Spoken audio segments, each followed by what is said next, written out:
തുലാഭാരം തൂക്കുന്ന ആ തട്ട് പൊട്ടിയത് ആ കണ്ണുകളിൽ ഒരെണ്ണം ദ്രവിച്ചു പോയതാണെന്ന് മനസ്സിൽ ഉറച്ചു വിശ്വസിച്ച പിന്നെ ഇങ്ങനൊരു സംശയം ഉണ്ടാവില്ല. ഇതേ തുലാഭാര തട്ട് ശരിയാക്കി നാളെ വീണ്ടും പല ആളുകളും അതിൽ തുലാഭാരം നടത്തും.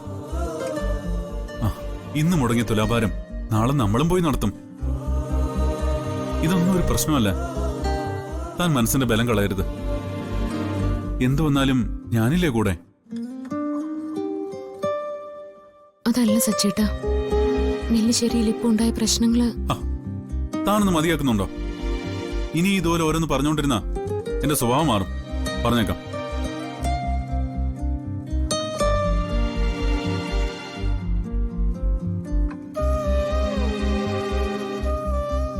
ഇത്രയ്ക്ക് സങ്കടപ്പെടേണ്ട കാര്യമൊന്നുമില്ല. നമുക്ക് അടുത്ത ദിവസം പോയി ഒന്നുകൂടി തുലാഭാരം നടത്താം. ദാ ഇപ്പൊ ജ്യൂസ് കുടിക്ക്. ഒന്നും കഴിക്കാനും കുടിക്കാനും തോന്നില്ല എടുത്തി.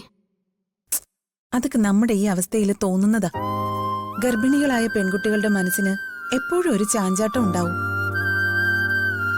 അത് വേറൊന്നും കൊണ്ടല്ല, നമ്മുടെ ഉള്ളില് ഒരു പുതിയ ജീവനും കൂടിയാ ഉണ്ടാവുന്നെ.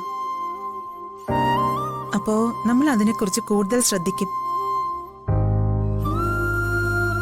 ഇനി അങ്ങോട്ട് അർച്ചനയുടെ ജീവിതത്തിൽ ഉണ്ടാകുന്ന എല്ലാ കാര്യങ്ങളും ഈ കുഞ്ഞിനെ ചുറ്റിപ്പറ്റിയായിരിക്കും. അതില്ലാത്ത ഒരു നിമിഷം പോലും അർച്ചനയ്ക്ക് ഇനി അങ്ങോട്ട് ജീവിതത്തിൽ ഉണ്ടായിരിക്കില്ല. എല്ലാ പെൺകുട്ടികളുടെ ജീവിതത്തിലും കടന്നു വരുന്ന ഒരു വലിയ പ്രതിസന്ധി അത്. ഇതുപോലെ നെഗറ്റീവായിട്ട് എന്തെങ്കിലും സംഭവിക്കുമ്പോ നമ്മളത് നമ്മുടെ വയറ്റിലുള്ള കുഞ്ഞുമായി ബന്ധപ്പെടുത്തി ചിന്തിക്കും. അതാ ഇതിന്റെ സൈക്കോളജി. ചില ജ്യോത്സ്യന്മാരും പ്രായമായ ആൾക്കാരും ഒക്കെ ഓരോരോ കഥകൾ പറഞ്ഞ് നമ്മളെ വഴിതെറ്റിക്കുകയും ചെയ്യും. ഈ പ്രകൃതിക്ക് ഒരു നിയമമുണ്ട്. ഒരു കുഞ്ഞ് ഗർഭാവസ്ഥയിലാകുന്നത് മുതൽ ജനിക്കുന്നത് വരെ അതിനെ സംരക്ഷിക്കുന്നത് ഈ പ്രകൃതിയാ. നമ്മളതിനെ കൊണ്ടു നടക്കുന്നു മാത്രമേ ഉള്ളൂ. നിങ്ങളിന്ന് പോകുന്നുണ്ടോ? പോണം.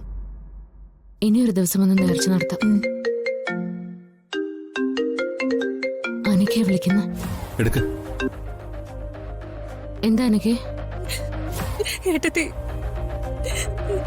ഏട്ടത്തി നമ്മുടെ സ്നേഹയുടെ പ്രഗ്നൻസി അബോർട്ടായി പോയി.